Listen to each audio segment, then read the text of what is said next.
Coronavirus update. Cases of COVID-19, or coronavirus, continue to climb in the US, and the disease seems to pose a special risk to older adults, especially if they're in poorer health to start.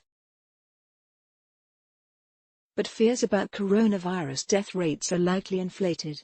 The numbers: over 100 US cases of coronavirus have been confirmed now, including 6 cases that were fatal.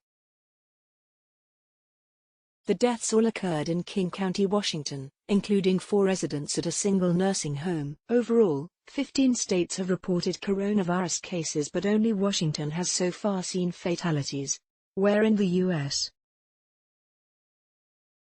has coronavirus been diagnosed?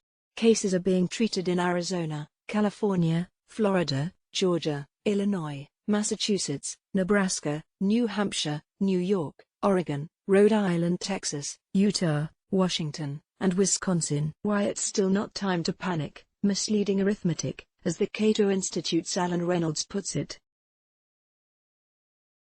Assuming the number of people who have reportedly died from COVID-19 is reasonably accurate, then the percentage of infected people who die from the disease, the death rate, must surely have been much lower than the 2 to 3% estimates commonly reported. That is because the number of infected people is much larger than the number tested and reported. The triangle graph, here, from a February 10 study from Imperial College London, shows that most people infected by COVID-19 are never counted as being infected. That is because, the Imperial College study explains, the bottom of the pyramid represents the likely largest population of those infected with either mild, non-specific symptoms or who are asymptomatic. As the Director General of the World Health Organization, WHO, Tedros Adhanom, explained in his February 28 briefing, most people will have mild disease and get better without needing any special care. Several studies have found that about 80% of all the COVID-19 cases have relatively minor symptoms which end without severe illness and therefore remain unreported.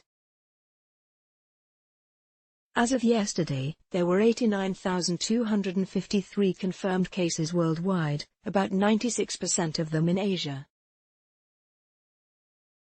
Reynolds also points out that there have been 45,393 known recoveries from COVID-19, compared to 3,048 cumulative deaths, and, importantly, recoveries have been outnumbering new cases. To put that in perspective, the SARS coronavirus killed 774 people out of 8,096 known cases in 2003, which was a death rate of 9.6% before it vanished the next year. Bird flu in 1997 was predicted to be a deadly pandemic, but it killed very few people before it disappeared. More from Reason.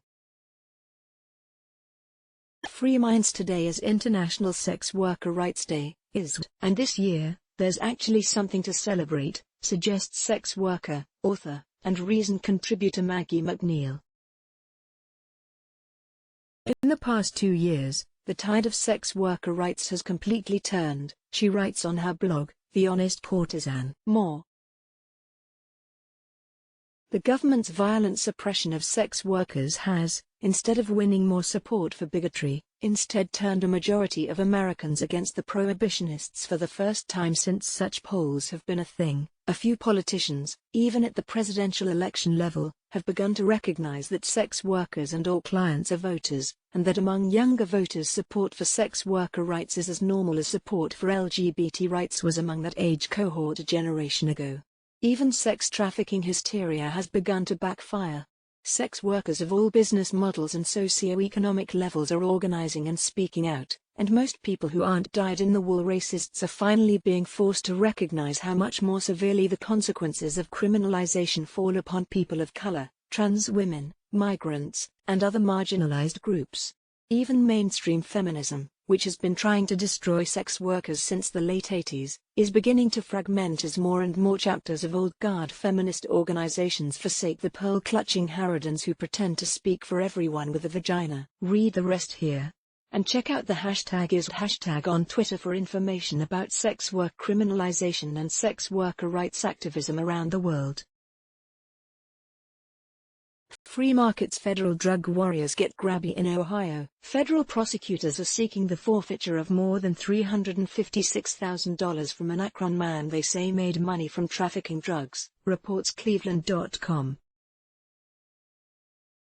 They also seized marijuana edibles, a gold Rolex watch, and $67,000 worth of jewelry. But the man, Corey Granderson, has not been charged with the drug crime. Granderson did plead guilty to owning a gun and some ammunition, which is prohibited since he has a felony conviction in his past. The gun charge comes with at least 2.5 years in federal prison and possibly a bit over 3 years. Quick in Tennessee legislators have advanced a bill to shrink Tennessee's draconian drug-free school zones. Citing data at Lauren Chrissy and I put together showing that more than 25% of area within city limits in the state is within an enhanced sentencing zone. https://t.go/4jesh. CJ Sierra Mella, at Sierra Mella March 2, 2020. Let's block ads. Why?